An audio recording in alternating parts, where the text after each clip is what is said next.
કે જ્યાં પ્રધાનમંત્રી મોદી સંબોધન કરી રહ્યા છે। आदरणीय सभापति जी,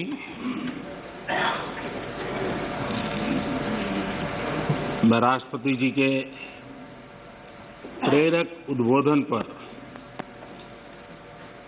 आभार प्रस्ताव की चर्चा में शरीक होने के लिए और राष्ट्रपति जी का धन्यवाद करने के लिए कुछ बातें प्रस्तुत करूंगा।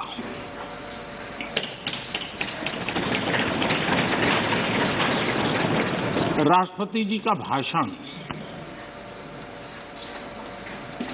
भारत के 130 करोड़ नागरिकों की संकल्प शक्ति का परिचायक है। विकट और विपरीत काल में भी यह देश किस प्रकार से अपना रास्ता चुनता है, रास्ता तय करता है और रास्ते पर अचीव करता हुआ आगे बढ़ता है, ये सारी बातें विस्तार से राष्ट्रपति जी ने अपने अभिभाषण में कही है।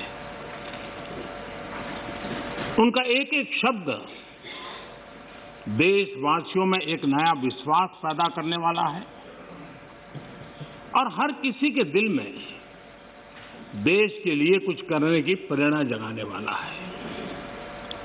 और इसलिए हम उनका जितना आभार व्यक्त करें उतना कम है। इस सदन में भी 15 घंटे से ज्यादा चर्चा हुई है।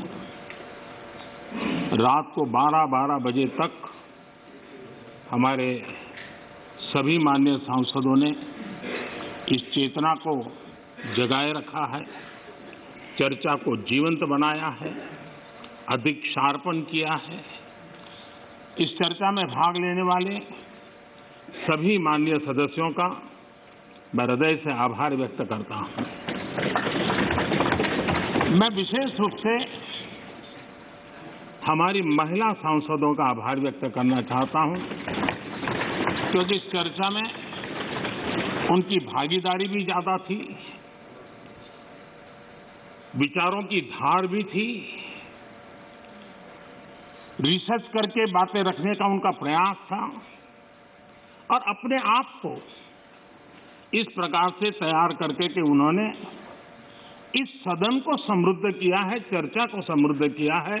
और इसलिए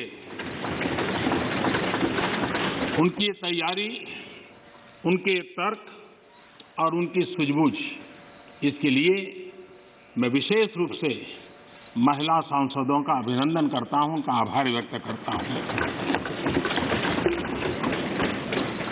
आदरणीय अध्यक्ष महोदय, भारत आजादी के 75वें वर्ष एक प्रकार से अभी दरवाजे पर दस्तक दे ही रहे हैं।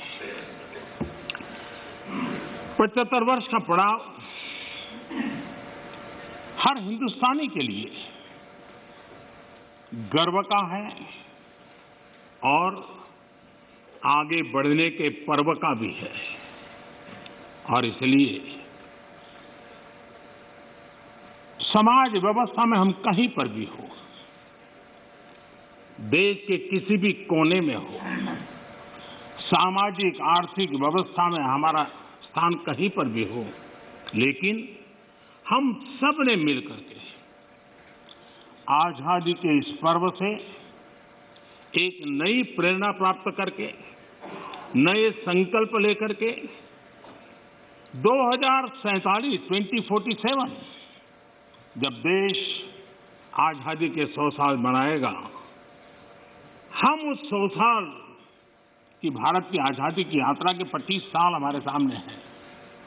उन 25 साल को हम देश को कहां ले जाना है, दुनिया में इस देश की मौजूदगी कहां करनी है, ये संकल्प हर देशवासी के दिल में हो। ये वातावरण बनाने का काम इस परिसर का है, इस पवित्र धरती का है, इस पंचायत का है।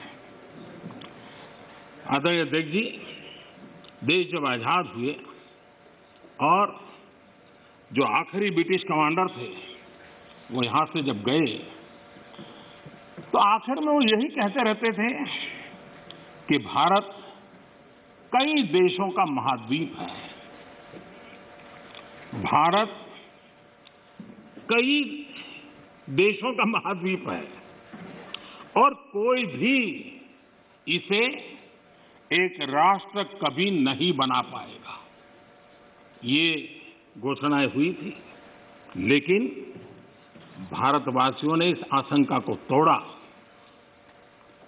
जिनके मन में एक प्रकार के शक थे उसको समाप्त कर दिया और हम हमारी अपनी जिजीविषा, अपनी सांस्कृतिक एकता, हमारी परंपरा आज